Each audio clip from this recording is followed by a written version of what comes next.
Pai querido, muito obrigado pela oportunidade de estarmos reunidos aqui em adoração e louvor ao Teu santo nome. Mais uma vez a Tua palavra será aberta. Nos colocamos em Tuas mãos para sermos usados por Ti. Que tudo o que aconteceu, que está acontecendo e acontecerá nesse encontro possa ser para a edificação da Tua igreja e para a honra e glória do Teu nome. Oramos agradecidos por Jesus, o nosso Senhor. Amém.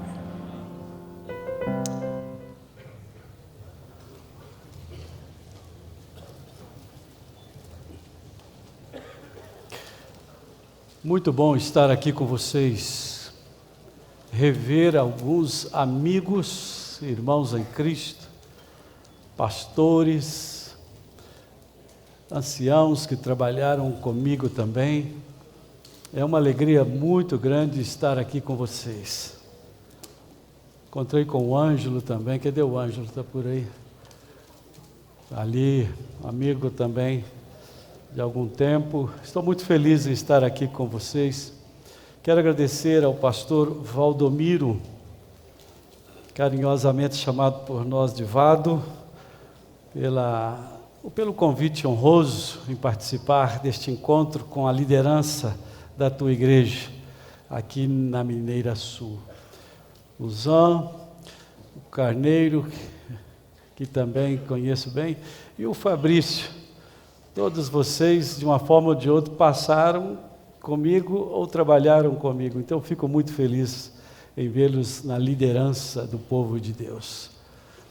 Eu me sinto muito à vontade para falar para vocês. Por quê? Porque quando eu fui fazer teologia, eu já estava avançado em dias.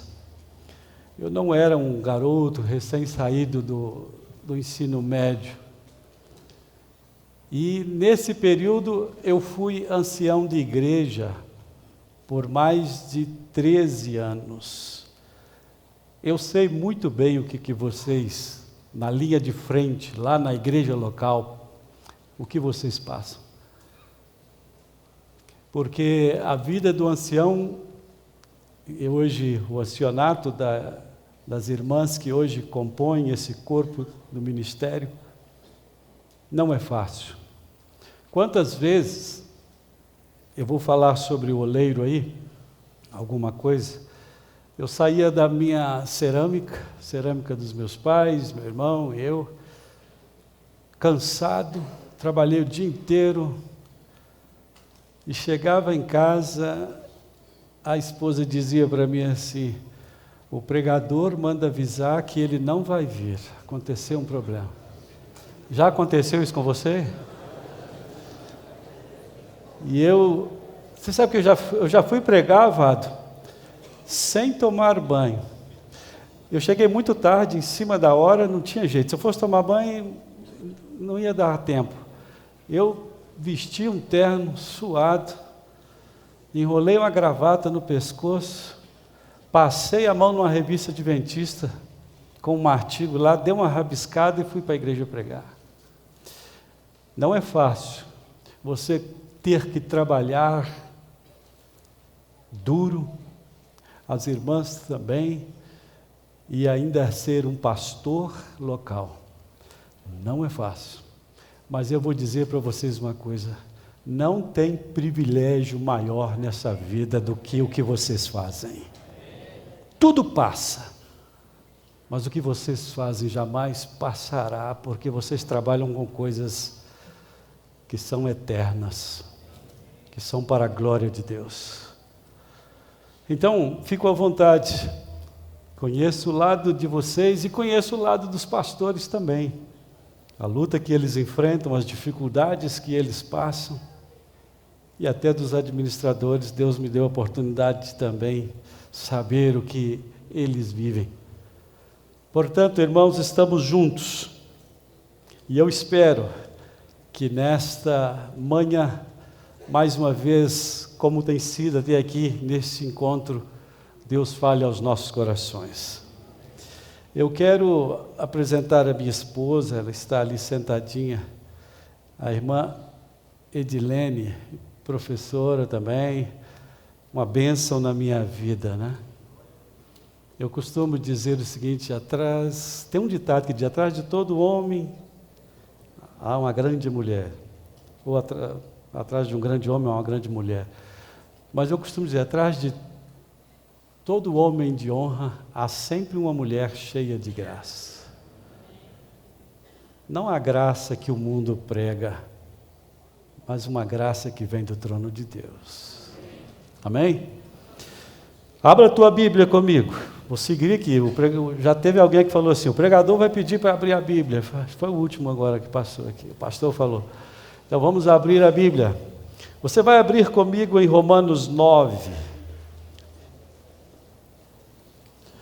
Vamos lá, está aí na tela, Romanos 9, 21 a 24.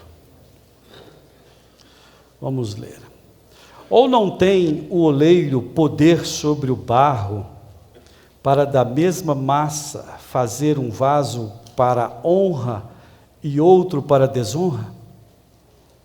E que direis se Deus, querendo mostrar a sua ira e dar a conhecer o seu poder, suportou com muita paciência os vasos de ira preparados para a perdição, para que também desse a conhecer as riquezas da sua glória nos vasos de misericórdia, que para a glória já dantes preparou, os quais somos nós, a quem também chamou, não só dentre os judeus, mas também dentre os gentios. Eu quero nessa introdução apresentar para vocês que Paulo, o grande apóstolo Paulo, ele fala à igreja em Roma e ele usa para aqueles crentes ali de uma forma espiritual a comparação com vasos de honra e vasos de desonra, vasos de misericórdia e vasos de ira. É interessante que os vasos de barro eram muito utilizados nos tempos bíblicos. Não havia toda a tecnologia como há nos nossos dias. Então, o barro, a argila, o vaso tinha função para muitas coisas. Eu até ilustro aqui com essa imagem. Vocês sabem que os achados bíblicos em Qumran, eles ocorreram porque pastores que estavam ali começaram a jogar pedras em algumas cavernas, muitas cavernas ali, e os potes começaram a quebrar. E olharam aquele som, e eles foram verificar o que era. E chegando lá, encontraram uma preciosidade tremenda. Até o livro de Isaías, que é o mais famoso dentro desses que foram encontrados, ele estava quase que totalmente intacto. Uma comprovação da veracidade bíblica que nós temos em nossas mãos hoje. Eram guardados esses documentos na Bíblia. Jeremias fala isso no capítulo 30, nesses potes. Jeremias fala isso em Jeremias 32, verso 14. Ele falou assim, olha, quando você faz um ato de escritura, coloque esse ato de escritura dentro de um pote de barro, para que seja conservado para muitos anos. É como se nós estivéssemos usando as nossas caixas, né? Usando às vezes algum tipo de arquivo para guardar os nossos documentos. Era utilizado. O que determinava o valor do vaso nos tempos bíblicos não era a sua estética, a sua beleza, a sua altura, a sua grandeza. O que determinava o valor dos vasos nos tempos bíblicos era o conteúdo, era o que ele tinha dentro de si, o que ele guardava. Sendo assim, nós, que aqui viemos hoje, como vasos nas mãos de Deus, como é o título sugerido pela programação, nas mãos do divino oleiro, nas mãos de Deus, nós temos que nos preocupar com o nosso interior e pela utilidade que nós exercemos no reino de Deus. Os vasos eram utilizados para diversas coisas. E nós, como vasos nas mãos de Deus, qual é a utilidade e como está o nosso interior? Rapidamente eu vou comparar aqui os dois tipos de vasos que Paulo cita na sua carta a Romanos. Eu quero ver primeiro vasos de honra e misericórdia. Vasos de honra e misericórdia. Cantamos agora o grupo de louvor. Aliás, quero parabenizar vocês, as músicas, os cânticos muito bem escolhidos. Deus siga abençoando vocês. Quero comparar aqui esses vasos com a vida espiritual nossa, hoje, no século 21. O vaso de honra e misericórdia. Esses vasos eram utilizados também para guardar algumas coisas, entre elas, óleo, alimentos, cereais e documentos, como eu já falei. Se trazermos isso para o ponto espiritual das nossas vidas e para uma ilustração onde nós caminhamos para a espiritualidade de todos nós, o óleo era a base da economia judaica naqueles dias. O azeite era muito precioso. E esses potes guardavam o azeite. Para nós, espiritualmente falando, o azeite também é um dos símbolos do Espírito Santo. E nós, como vasos de honra, somos também cheios do Espírito Santo. Os alimentos para armazenar os cereais, espiritualmente nós podemos falar que nós carregamos o pão vivo que desceu dos céus, que nos sustenta diariamente, pela sua graça e pela sua bondade, a sermos crentes fiéis a Deus. E nós temos esse pão que nós podemos distribuir, como tem sido falado aqui, a tônica deste encontro, desse concílio. Distribua. Certa ocasião, os discípulos chegaram para Jesus e falaram: mestre, a multidão está cansada e nós não temos nada aqui para dar de comer. Jesus olhou para elas e disse lá em Mateus 14,16: dai-lhes vós o quê? De comer. O que eu tenho ouvido aqui, nesta manhã, por quase todos os pastores que aqui vieram falar, as músicas, tudo está dizendo para mim nesta manhã: dai-lhes vós de comer. As pessoas estão morrendo, inanição espiritual, comendo alimentos apodrecidos, espiritualmente falando, alimentando-se daquilo que não é o pão que nutre a alma do crente, do cristão. E nós temos esse alimento. E por último, os documentos. Espiritualmente falando, é a Bíblia, que ela está no meu e no seu coração. Nós não somos nada sem a palavra de Deus. Nós precisamos da palavra de Deus. Esses vasos de honra guardam a fé, a esperança e o grande amor de Deus. Eles não eram feitos para ficar escondidos nas casas. Eles eram feitos para ficar expostos em lugares onde as pessoas podiam observar aqueles vasos. Os vasos de honra da Igreja de Deus são moldados por Deus e estão nas mãos do divino oleiro, para que nós possamos refletir a glória de Deus. Então eu e você, quando andamos pelas ruas das cidades, dos bairros onde moramos, seja aqui em Varginha, Juiz de Fora, Poços de Caldas, seja também Pouso Alegre, não importa, quando um cristão anda, ele tem que ser alguém que transmita através das suas atitudes, daquilo que ele compra, daquilo que ele vende, daquilo que ele faz, daquilo que ele fala, daquilo que ele sorri, ele tem que transmitir a glória de Deus. Ele tem que estar, ele é uma carta aberta. Paulo falou disso de formas bem claras.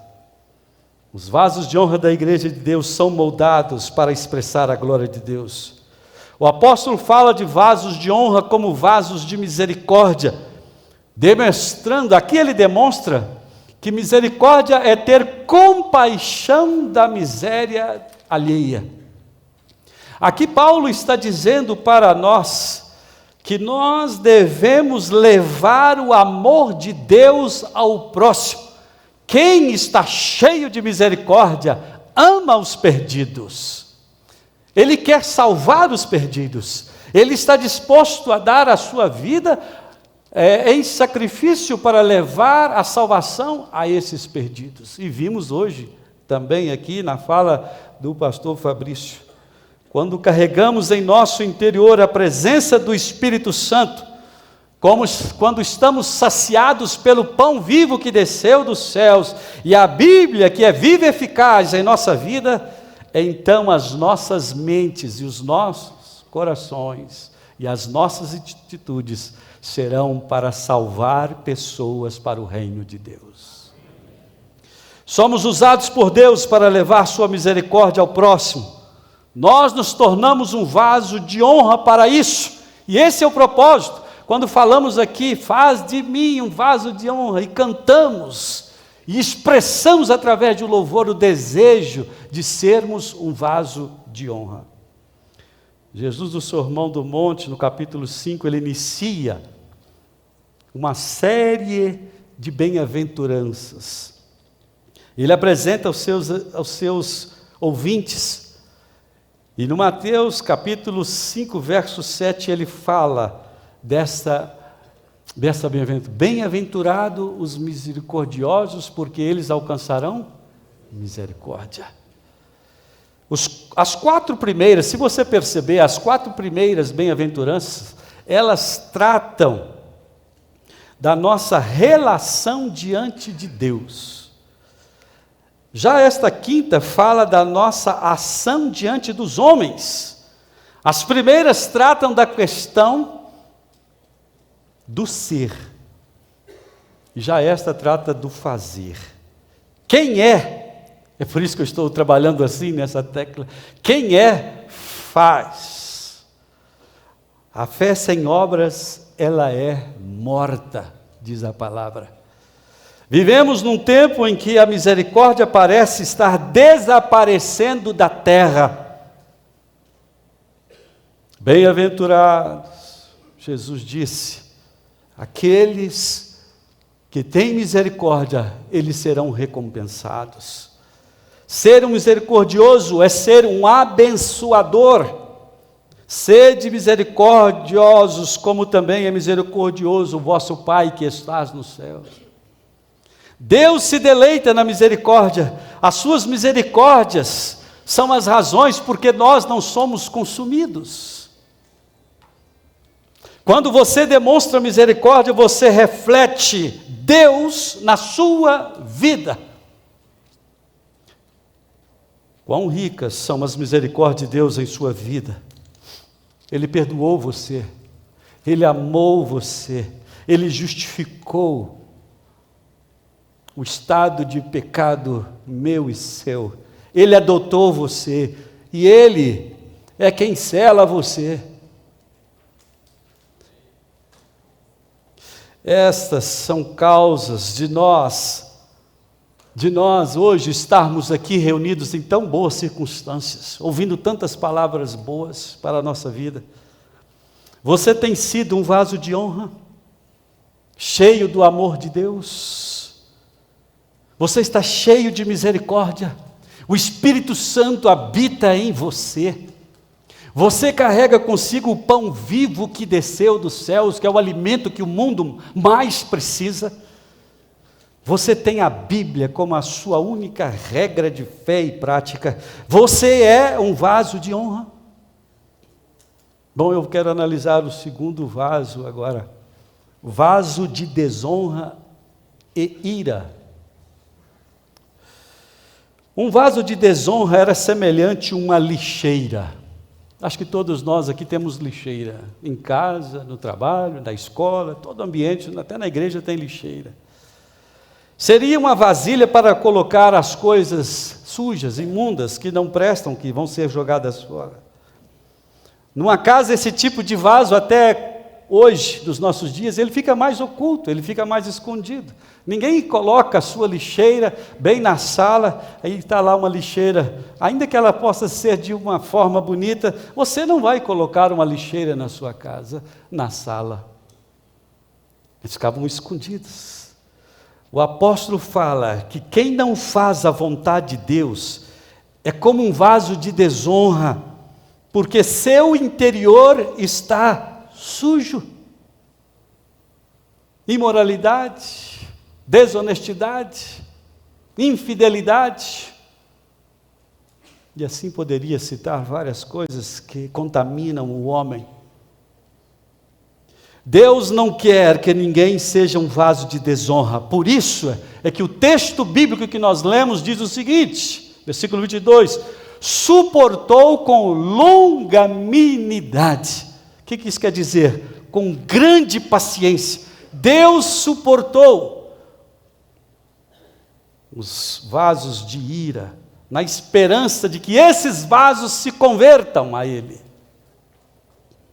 O pecado atingiu toda a raça humana, e nós não fomos, ou não somos imunes a ele.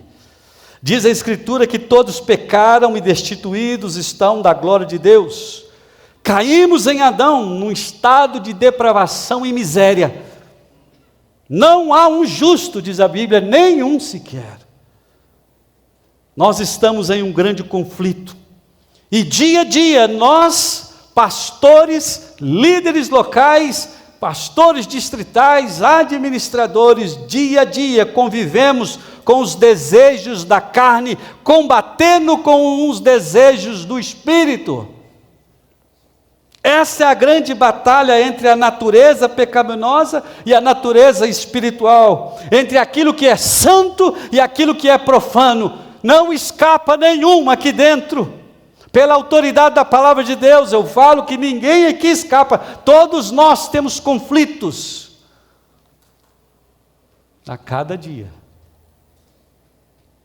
Essa é a grande batalha. O sofrimento, a enfermidade e a própria morte não podem afastar o homem de Deus. Vou repetir: o sofrimento, as enfermidades, nem a própria morte pode afastar o homem de Deus, mas tem uma coisa que afasta o homem de Deus, é o pecado. Ou é o pecado no coração do pai, ou é o pecado no coração da mãe, ou é o pecado no coração dos filhos. A palavra de Deus diz que o pecado nos afasta de Deus, no tempo e na eternidade. Isaías 59, versículo 2 diz: vossos pecados fazem separação entre vós e o vosso Deus. Você está entendendo, meu irmão? Você está compreendendo o que o pastor está querendo dizer? Ele leva o homem ao pódio do prestígio e depois arremessa esse próprio homem, ele arremessa para a sarjeta do desespero, para o abismo da total separação de Deus. O pecado é a receita mais rápida para a tragédia espiritual. Os súditos do pecado estão destinados a viver sem esperança. O sangue de Jesus nos purifica de todo o pecado, e em Cristo nós somos mais do que vencedores. É nessas horas que entra em cena a graça de Deus, a soberana graça de Deus. Ele é o único meio pelo qual nós podemos ser completamente livres do pecado.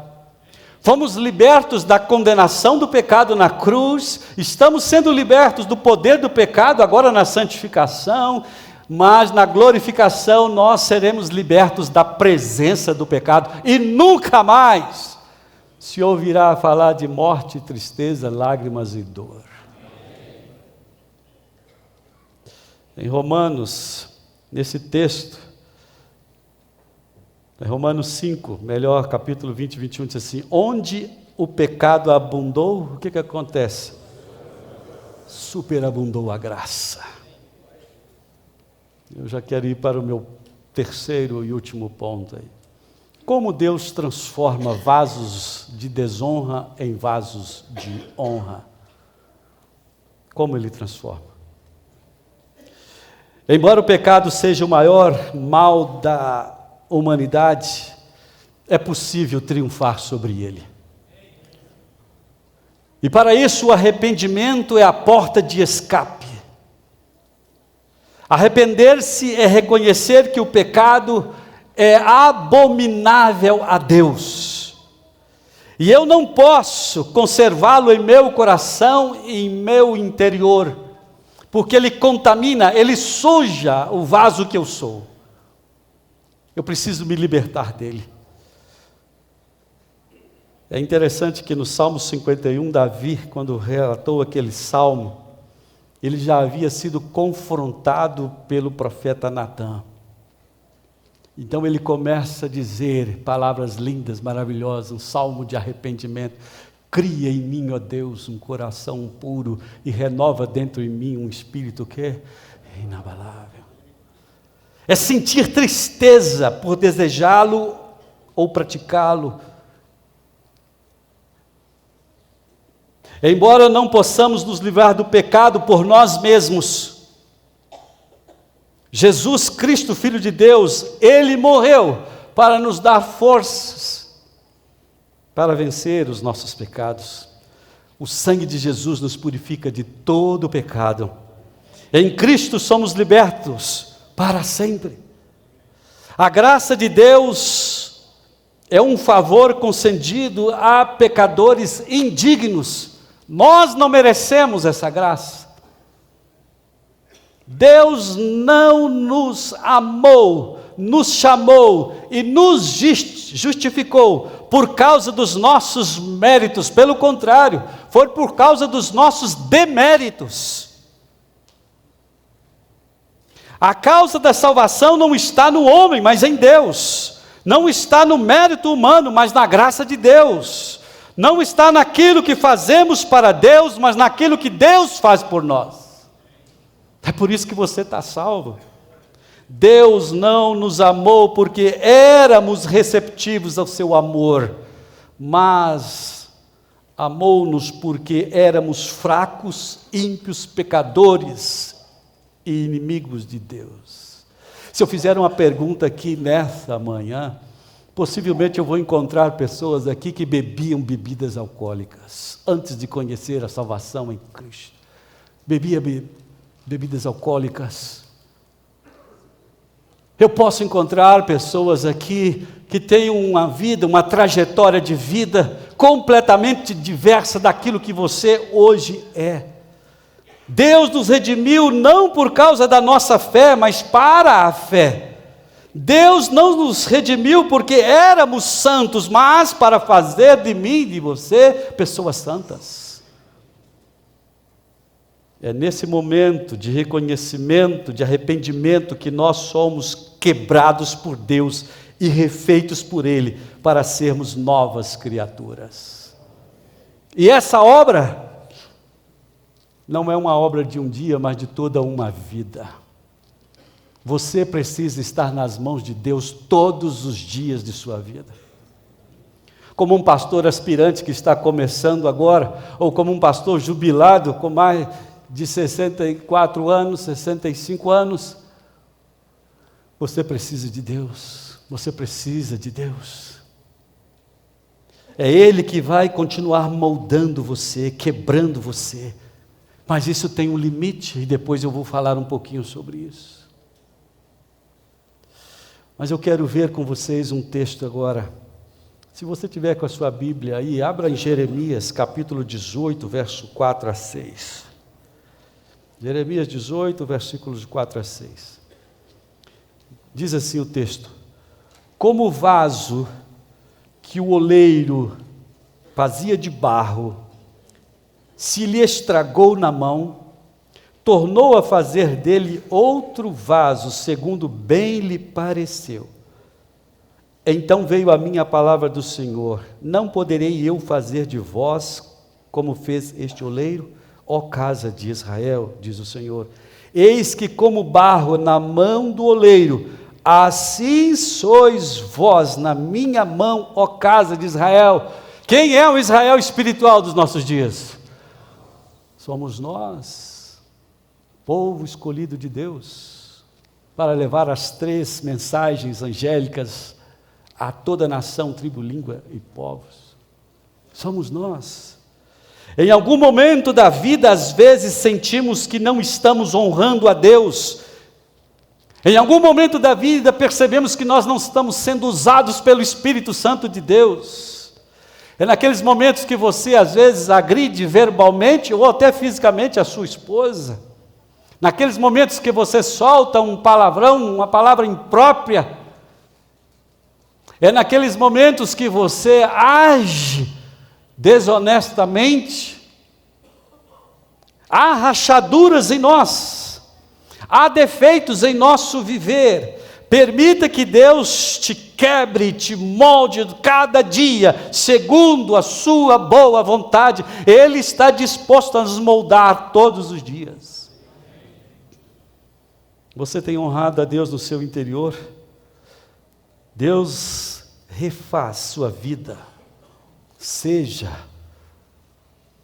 ela a que for, Ele refaz a sua vida. Todos nós somos moldados por Deus, entretanto o pecado entrou nas nossas vidas e alterou a nossa estrutura. Como eu disse, há rachaduras e necessitamos ser remodelados. Eu vou dizer uma coisa aqui, eu estou vendo vasos aqui, monte de vasos, como oleiro, alguns aqui até eu dava uma refazida nele, mas vejo tantos vasos assim, aqui. Deixa eu dizer uma coisa para você, nós não somos vasos prontos, acabados, nós estamos sendo moldados, não somos.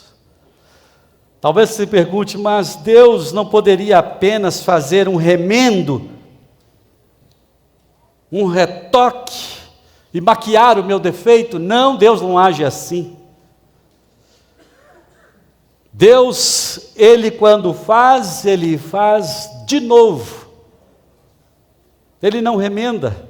Lá em Marcos capítulo 2, verso 21, o próprio Jesus diz, ninguém remenda ou um pano novo como numa veste velha, porque o novo vai rasgar o velho, mas Deus renova todos os dias a nossa vida. Realmente dói ser quebrado. Eu vou mostrar isso para vocês aqui na prática, vocês vão ver dentro de alguns minutinhos mais. Realmente dói ser quebrado, mas somente assim podemos ser moldados, renovados. Todos nós precisamos de um quebrantamento para receber uma renovação. O salmista dizia, quebra, Senhor. Deixe Deus quebrantar e moldar o seu coração. Eu quero ilustrar o que eu estou dizendo aqui. Me permita mostrar para vocês. Deus quer usar você e a mim para a glória dEle. Mas eu gostaria de dizer uma coisa para você, Deus não usa vasos sujos. Ele não usa vasos sujos. Deus não faz vasos em série. Você é único. Não há outro igual a você. Nenhum outro igual a você. Somos diferentes. Ele é o seu Pai, a sua palavra nos diz que Ele repreende a todos a quem Ele ama. Hoje é o dia de colocarmos as nossas vidas nas mãos do divino oleiro e deixar que Ele refaça. Rapidinho eu quero passar aqui sobre os vasos de desonra e vasos de honra. Uma ilustração apenas. Primeiro eu vou começar com vasos de desonra. Você está vendo isso aqui? Isso aqui era uma latrina, um banheiro público, nos dias bíblicos que Paulo viveu em Roma e outros lugares. Era isso aí, um banheiro público. Essa figura aí me ajuda a falar melhor. Está vendo onde está escrito lá, figura ilustrativa? Ali tem uma água, essa água cai nessa canaleta rodando esses 2 vasos que estão dentro.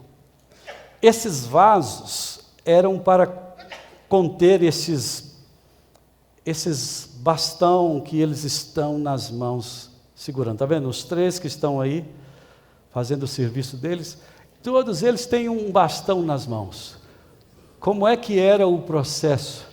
O processo é que eles molhavam ali no riachinho que passava, limpava, molhava e depois colocava dentro novamente destes vasos que estão aí. Que neste caso são os vasos de desonra. São as lixeiras onde hoje nós jogamos papel higiênico. Aliás, deixa eu abrir um parênteses, hoje se agradece porque tem papel higiênico, né?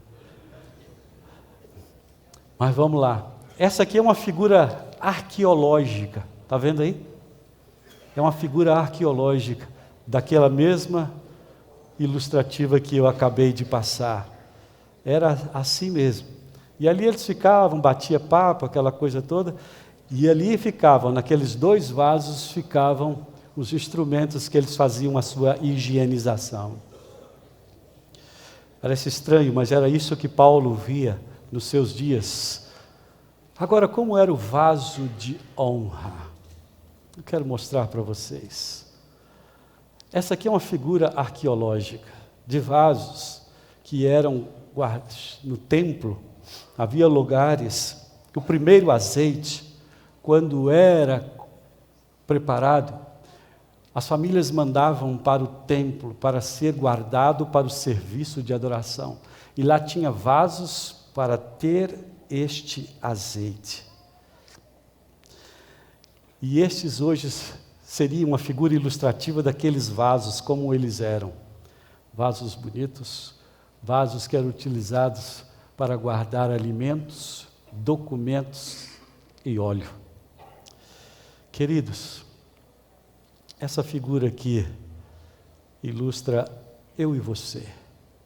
Nós somos um vaso. E a cada dia Deus molda a mim e a você. Como barro nas mãos do oleiro, eu convido você a entregar-se a Ele. Eu quero mostrar aqui o que aconteceu quando Jeremias foi chamado. Eu vou pedir aqui a minha secretária, meu secretário, mas era ela aqui que eu estava referindo, para trazer aqui. Todo oleiro usa um avental, viu, irmãos? Isso aqui não é invenção de moda minha, não, mas é necessário porque você mexe com muito barro, né? Eu vou mostrar para vocês o que Jeremias, ele viu naquele dia que Deus vai lá, Jeremias, na casa do oleiro e veja o que ele está fazendo. E depois, eu vou mostrar para vocês mais um texto de Jeremias, depois que eu apresentar essa primeira parte aqui. Hoje vocês têm que sair daqui compreendendo bem quando cantam essa música, especialmente na sua vida espiritual. Essa aqui é uma máquina de torno de cerâmica de apresentação. Ela não é uma máquina oficial. Quando a gente trabalha numa cerâmica mesmo, o torno é grande, assim, ó, bem pesado, não dá para ficar levando de um lado para o outro. Mas Deus me agraciou com um presente da minha esposa. Ela me deu esse torno de presente para que eu pudesse sair nas igrejas e locais fazendo alguns eventos. E hoje, depois de jubilado, esse tem sido o meu ministério, focado na família e fazendo mensagens relativas ao oleiro na Bíblia. Isso aqui que eu estou fazendo é um processo para tirar qualquer tipo de ar, vento que tenha dentro da argila, senão não é possível moldar. Agora eu vou mostrar uma outra lição para vocês. Olha, está dando para você ver daí Como é que a argila está? Ela está assim, não está? O primeiro passo para o moleiro conseguir moldar um vaso, se ele fizer simplesmente assim, se eu chamar alguém que nunca fez cerâmica aqui, ele vai ficar lutando aqui um tempão fazendo assim, ó, e não vai conseguir. Agora, o que um oleiro faz? Ele tem que colocar a argila no centro. Quando ela está no centro, ela é passível de ser moldada.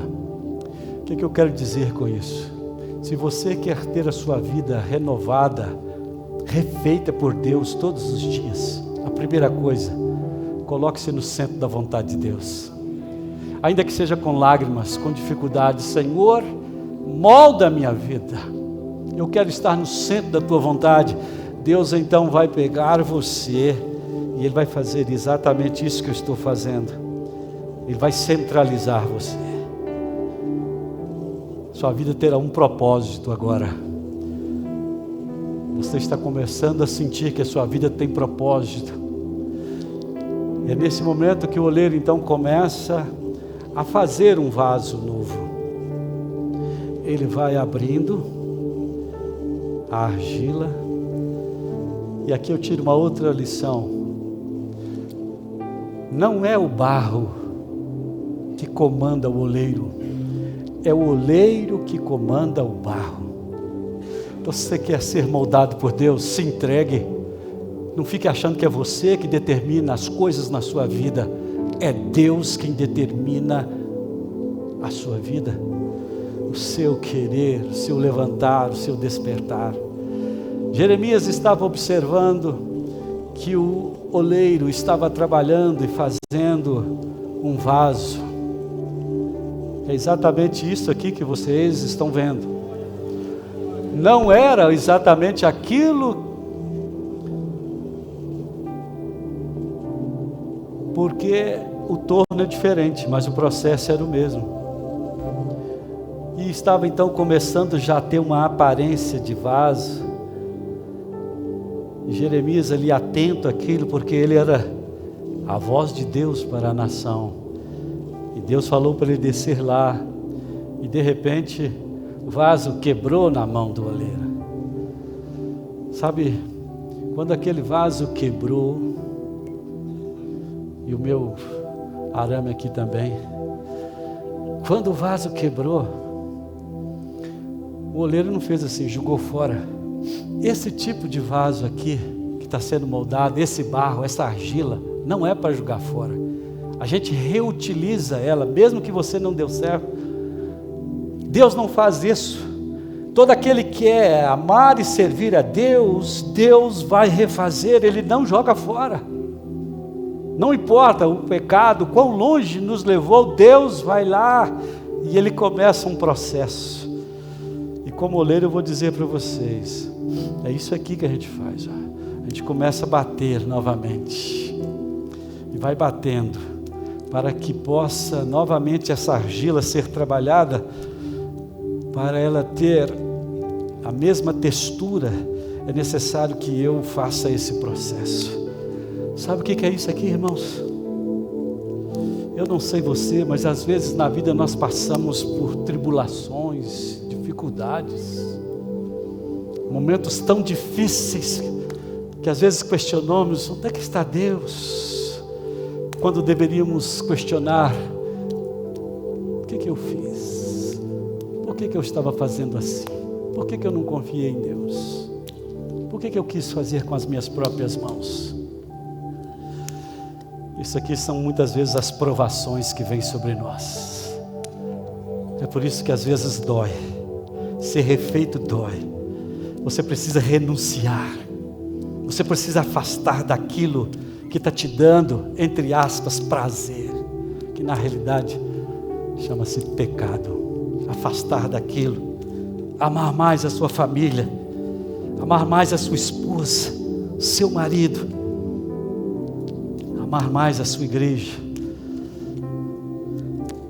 Sabe, irmãos, Deus quer refazer, mas para isso, às vezes Ele tem que trazer alguma dor, algum sofrimento, alguma coisa. Nós então, eu vou dizer para vocês uma coisa, como oleiro, agora eu não falo como pastor, mas como oleiro. Quando a gente faz isso com argila, ela fica mais fácil, pastor Zano, de ser moldada. Ela fica mais maleável. É a hora que você volta com ela para o torno e começa novamente. Esse é o processo. Começa a fazer novamente o vaso. Deus quer construir aqui na Associação Mineira Sul vasos de honra para a glória dele. Vasos de honra que são capazes de dizer: não sou eu quem vivo, mas Cristo vive em mim. Vasos de honra que dizem: combati o bom combate, acabei a carreira e guardei a fé. Desde agora a coroa da justiça está me aguardada, cujo reto juiz me dará naquele grande dia.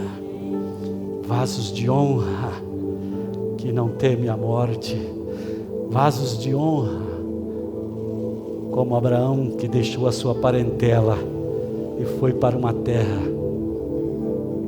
onde Deus estava lá mandando: vai, eu preciso de você.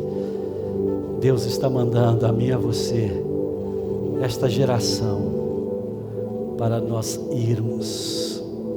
Vai, eu preciso de vasos de honra, como o pastor Westphal.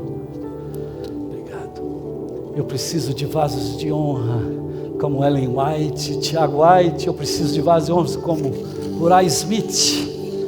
Eu preciso de vasos de honra, como John Anders. Vasos que estejam totalmente entregues para louvor e nome do Senhor. Eu vou fazer um vaso aqui bem simples,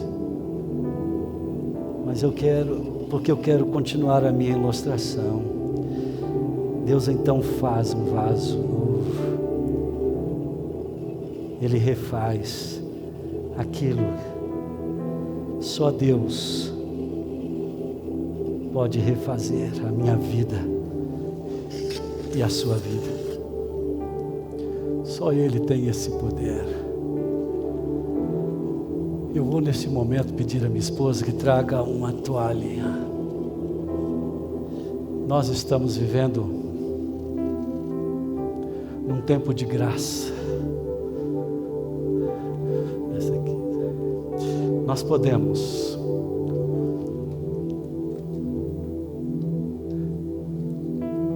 ter a certeza que você não veio aqui em vão. Deus tinha uma palavra para você. Talvez dita por um ou outro pastor, talvez o que está acontecendo aqui não é nem o que você precisava. Mas Deus veio e trouxe você porque você precisa de alguma coisa.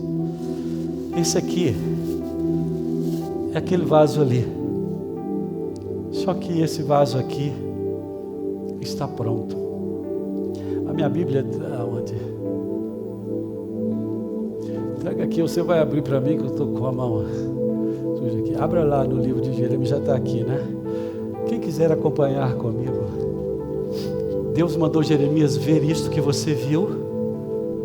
Depois Deus chamou numa outra ocasião Jeremias, capítulo 19, verso. Vira assim um pouquinho para ele, não é mesmo? Assim. Inclina ela um pouquinho aí. Assim diz o Senhor, versículo 1, capítulo 19 de Jeremias: vai, compra uma botija de oleiro e leva contigo alguns dos anciãos do povo e dos anciãos dos sacerdotes. E falou para ele comprar. Isso aqui é um vaso que já está pronto, queimado.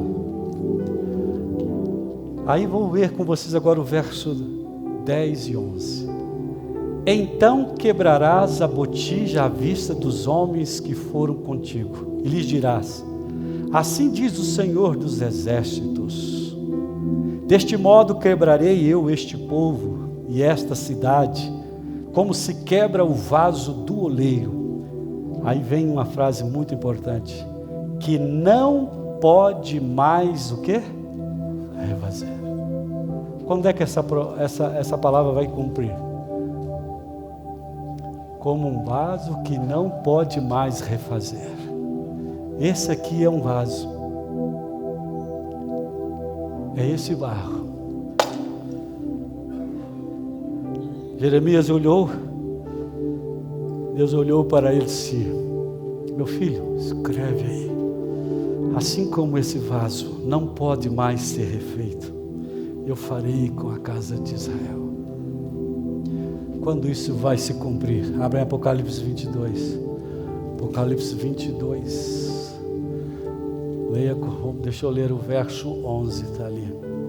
Diz assim: continue o injusto fazendo injustiça, continue o imundo ainda sendo imundo, o justo continue na prática da justiça e o santo continue a santificar-nos. Nós estamos vivendo no tempo da graça. Deus está aqui conosco neste lugar. A graça dele superabunda aqui neste lugar. Nós não somos vasos prontos. Há aqueles cuja mente estão cauterizadas, resistem ao Espírito Santo, não querem mais ouvir a voz do Espírito Santo, são como vasos queimados, não é possível mais remoldar. E aqueles que não aceitarem o Evangelho, não aceitarem ser modelados, serão como vasos quebrados, que não tem como mais refazer. Eu vou convidar você a ficar em pé na presença do Senhor neste momento. Eu vou pedir que a música Em Tuas Mãos seja cantada agora, e todos gostaria que você cantasse também essa música, Em Tuas Mãos.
Eu fiz 2 vasos agora. Isso porque a igreja reconheceu que as nossas irmãs são uma bênção. O que seria de nós, pastores e anciãos, sem o trabalho maravilhoso que as nossas irmãs exercem dentro da nossa igreja? E hoje nós temos um ancianato, as mulheres que estão sendo ordenadas, que estão sendo escolhidas para servir a igreja. E aqui eu coloquei 2 vasos. Um simboliza os anciãos. É esse aqui. E o outro, que está aqui do lado, simboliza as irmãs, anciãs da nossa igreja. Eu gostaria de fazer um apelo. Sabe, irmãos, eu quando faço barro assim, não só as mãos, eu preciso de instrumentos. Eu uso esse instrumento, uso esse, uso outros que eu não trouxe aqui. Deus, para nos moldar, Ele usa os seus instrumentos também. Muitas vezes é o seu pastor, é o seu ministerial. Deus usa os seus instrumentos. Porque às vezes quando estamos moldando um barro, aparece alguma aresta, uma pedra, eu preciso do instrumento para tirar, e é isso que Deus faz, para tirar essas coisas. Eu gostaria, pastor Vado, me desculpe aí talvez alguns minutinhos, eu gostaria de orar por vocês. Eu sei que é difícil aqui, não temos lugar. Eu gostaria de chamar realmente, que quando a gente faz uma entrega, Billy Graham já dizia, que quando nós fazemos uma entrega, é um sinal público de que nós estamos dispostos a realmente a fazer aquilo. Mas como não tem espaço aqui, eu quero ver as mãos aqui. Quantos que nesta manhã querem ser um barro nas mãos do divino oleiro? Você pode tirar uma foto, já está tirando ali. Eu também quero, irmãos. Vou botar as duas. Como oleiro, tenho a obrigação de deixar nas mãos do Senhor a minha vida. O profeta Isaías, no capítulo 64, verso 8, ele disse assim: mas agora, ó Senhor, nós somos o barro, e tu o nosso oleiro, todos nós somos obra das tuas mãos. Permaneça com a tua mão erguida agora. Pai querido, muito obrigado, Senhor, pela entrega desses nossos queridos irmãos e irmãs, que dedicam a vida inteiramente, Senhor, a te servir, a te amar. E eles querem todos os dias serem moldados por Ti. Eles querem chegar no final da vida, Senhor, como vasos de honra, glorificando o Teu nome com as suas ações, palavras, e que aquilo que está em seu interior extravase, para que as pessoas vejam que Ele é um homem, uma mulher, cheios da Tua unção. Continue conosco no restante desse Teu dia. Tudo aquilo que vai acontecer aqui tem um único propósito: glorificar a Ti e nos preparar para sairmos daqui, Senhor, fortalecidos e desejosos de povoar o mundo com aqueles que encontraram a mensagem do terceiro anjo. Te louvamos e agradecemos por tudo e fazemos isto em nome de Jesus. Deus abençoe a todos, amados irmãos. Dê um abraço aí para o seu irmão do lado e diga assim: você é um barro, mas Deus é o oleiro das nossas vidas.